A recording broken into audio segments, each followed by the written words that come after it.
थोड़ा सा प्रसंग यहाँ, उस नारद जी ने जो धीमर गुरु बनाया था वो कौन था? वो एक पुण्य आत्मा थी, किसी समय परमेश्वर कबीर जी की शरण में रहे थे, लेकिन हम कुछ दिनों के बाद इस काल के ज्ञान के ऊपर फिर दोबारा टिक जाते हैं, भगवान की भक्ति त्याग देते हैं। ऐसा ही उस नादान आत्मा ने कर रखा था। फिर यो काल ऐसे कर्म बिगड़वा दे उस पुण्यात्मा के, ऐसी जगह मछियारों का जन्म दे दिया, और वो मछली पकड़ के लावे और बेचे, उसे तो गुजारा कर, आप भी काट के खावे। अब कहते हैं कबीर कमाई आपनी कदे ना निष्फल जा, 7 समुद्र आडे पड़े मिले अगा हुआ। क्या हुआ कि एक बार वो जिस राज्य में रहता था वहां के सभी तालाबों की मछलियां उसने पकड़ ली थी, कालू नाम के जीमर ने, वो तो खाली हो लिए थे। उसने देखा कि पड़ोसी राजा एक बहुत धार्मिक व्यक्ति था, उसने सब जगह ये आदेश दे रखा था कि मेरे राज्य में हिंसा नहीं हो, जीव हिंसा नहीं हो, और इस कारण से किसी भी तालाब में कोई मछलियां नहीं पकड़ता था। और वो चला गया कालू, उसने देखा सी मोटी मोटी तोरी सी भारा भारा घिया सी कूदे उसके अंदर, उसने सोचा सुबेरा करूंगा काम। उसको ये भी पता था कि राजा ने यहाँ आदेश दे रखा है कि यहाँ प्रतिबंध है, उसने सोचा रात में चोरी करूंगा। अपनी पत्नी से कहकर चला गया कि मैं ऐसे ऐसे जा रहा हूं उस तालाब पर, और है तो वहां खतरे का काम, पर देखी जाएगी, अब रोजगार तो यही है। अब वो पहुंच गया वहां तालाब पर।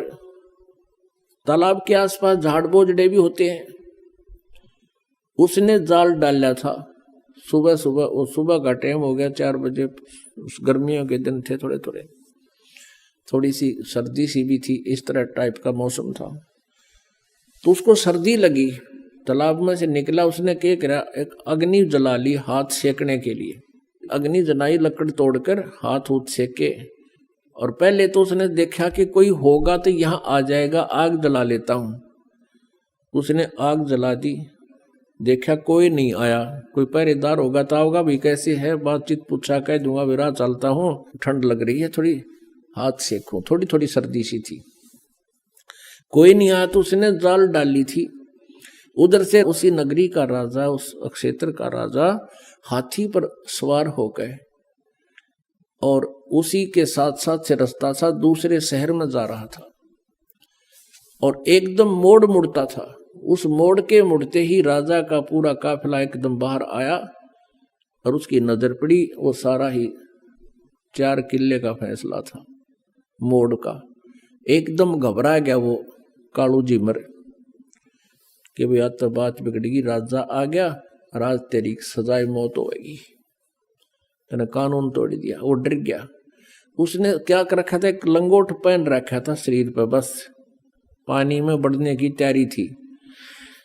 तो उसने, और ऊपर बड़े बड़े बाल थे, दाढ़ी थी। उसने और कोई बात ना सूझी बचाओ कि जो राख लकड़ी जला रखी थी वो राख थी, उस राख को सारे शरीर पर, मुंह पर सारे ला के, और वहीं बैठ गया। वो धुआं सा बना हुआ था, थोड़ी थोड़ी आग सलग रही थी, साधु रूप बना के बैठ गया।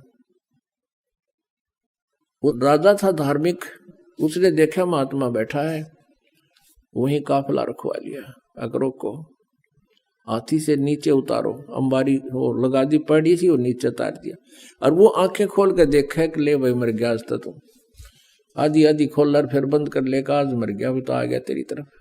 उसने सोचा और कोई चारा भी नहीं है, अगर बच गया तो इससे मुद्रा में बच गया। राजा ने आवाज लगाई, प्रणाम किया, राम राम बोलिया।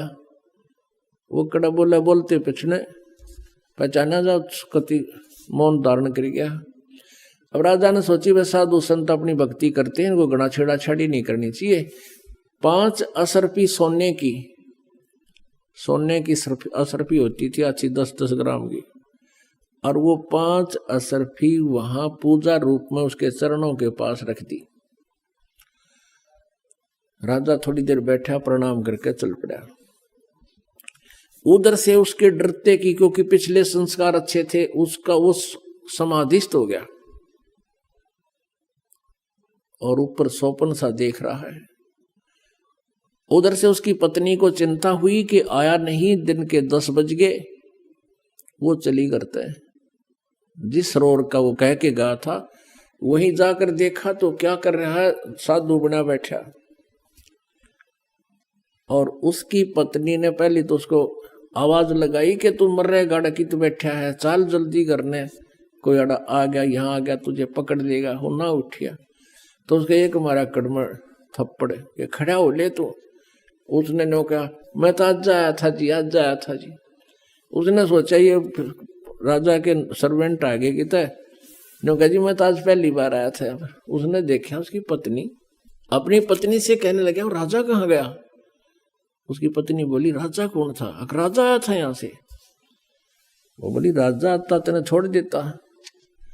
फिर उसने देखा 5 असरफी रखी है। अब देखो कैसे परिवर्तन आता है। अब उसने नो सोच ली कि हे भगवान, हे परमात्मा, तेरे नाम पर मैंने तो नाटक सा कराया था, एक नकली स्वांग भरा था आपकी शरण का, और इतना ही मैं अपनी इतनी हमें सुरक्षा भी दे दी, मेरी जान भी बख्श दी, ये 5 असरफी दे दी, मैं 10 साल भी इतनी कमाई नहीं कर सकता जो आपने मेरे पास रखवा दी। उसी दिन से बैराग हो गया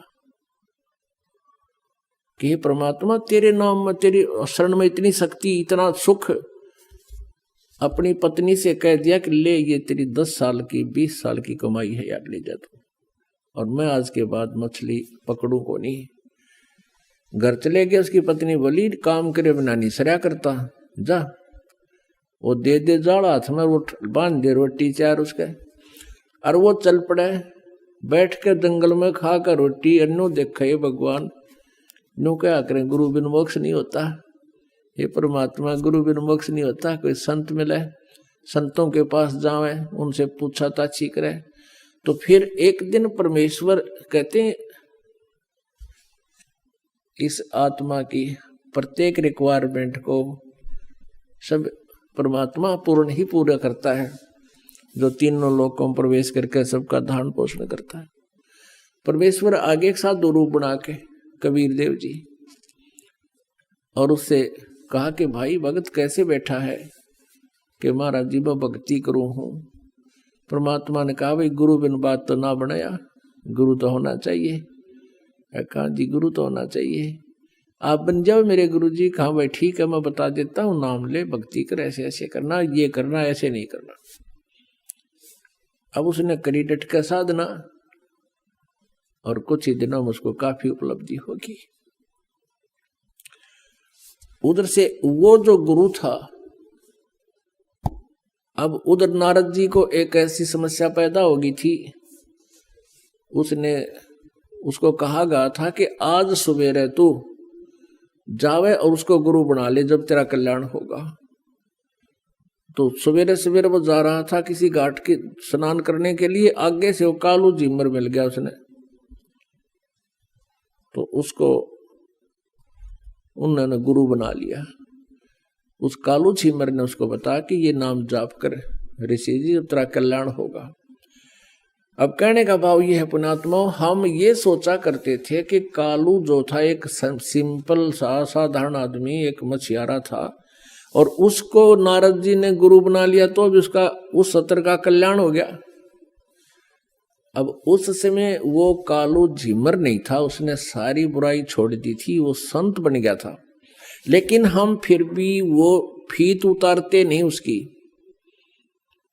उसको फिर भी धीमर कहा करते थे, झीमर कहा करते, जबकि वो परम संत हो गए थे।